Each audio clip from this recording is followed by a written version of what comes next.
Hi, so John here from Field of Fitness, and today we're going to go through a really quick core blaster.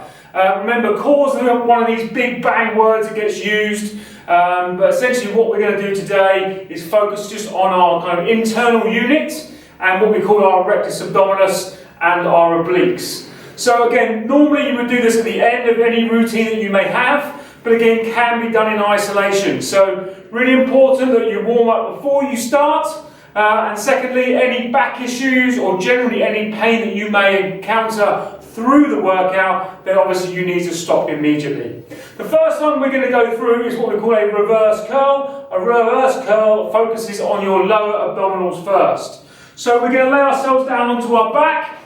We start in a position where our feet are flat on the floor. We have our hands down by our side. We let our head be fully supported. From that position, we bring the legs up to a tabletop position. So our thighs and our shins are at 90 degrees. From that position, we very gently roll the knees towards the spine and then slowly release. What we're not looking to do is roll the legs all the way in and all the way out. So we start with that position at 90 degrees, shoulders nice and relaxed, draw the belly button towards the spine and just gently roll towards you and then roll away. You want to visualize that your spine is moving one vertebrae at a time. So slowly up and then slowly back down. You don't want any jerking movements.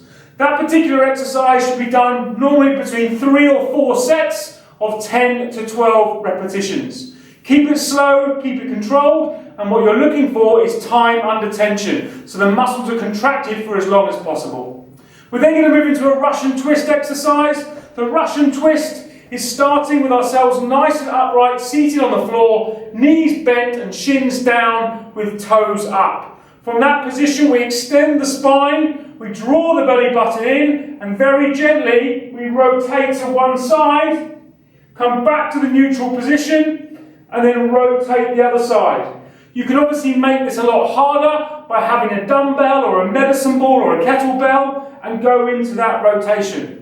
Again, what you're not looking to do is touch the floor each time. It's an isolated movement, so very slow, controlled rotation. The head is going to follow the hands right the way round. And again, just make sure we're not in this position. We want to be really upright, we want to elongate the spine, chest stays nice and high, belly button stays nice and tight, and we gently rotate from one side to the other.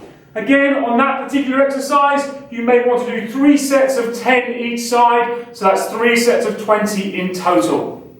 From there, a slightly more integrated movement, we're going to go into what we call a shin tap. So a shin tap is integrating our kind of internal unit, but it's integrated also with some work through our upper body. So we start in a full press-up position. Our shoulder blades should be nice and relaxed. We draw the belly button in nice and tight. We stick the bottom into the air, and we bring the opposite hand to the opposite shin. And then we come back to that neutral position. So we brace, touch the opposite shin with your hand, and come back to that neutral position again. What we want to avoid is as we come down, we don't drop the hips. So we come up into that position, we don't want to come down. So we go back to neutral. So in, to neutral, touch, to neutral, touch, to neutral. Again, make sure it's done slowly, controlled.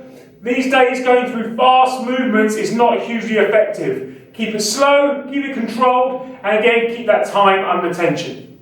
The last one is what we call a hollow hold. A hollow hold is a slight regression from a sit-up, but it's a static hold, so it's more strength-based than anything else. Again, we start on our back, feet flat on the floor, our hands are down by our sides. We very slowly bring the chin to the chest. We slide the hands forward as far as we can go. And then when we get to that point where we can't go any further, we raise the feet off the floor, take the hands off the floor, and we hold that position for as long as we can. At the same time, we're trying to draw the belly button towards the spine, keep the chin tucked into the chest, keep the hands off the floor, keep the feet on the floor. To make it harder, you extend the legs or you extend the arms. So there's a few progressions that you can make on that exercise, but again, the main focus point is drawing that belly button towards the spine, keeping that nice good contraction through the abs, and holding for around about 60 seconds, or for as long as you can.